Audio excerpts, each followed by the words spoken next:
Достор, мындай үйлөнгөндөн кийин квартираларда жашадык. Бир 5 жылдай квартирада жашадык. Анан ушундай бир кызык байкадым да.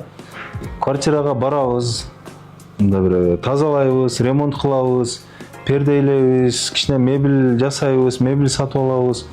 Айнектерин, бүт баарын жакшы кылып, мындай жылуу кылып алгандан кийин, жанагы квартиранын ээси квартплата алганы келет да, келип көрүп, өзүнө жагып калабы.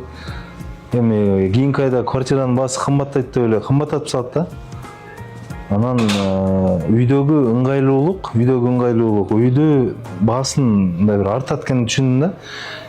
Менде бир сунуш бар, эгерде үйүңүздөргө кандай идея керек, кандай мындай бир функционалдуулук керек, мындай бир идея издесеңиздер, биздин офиске келиңиздер. Бизде ушундай ар түрдүү мындай бир шарттарда отуруп, жашап, мындай бир колдонуп көрсө боло турган мүмкүнчүлүк бар.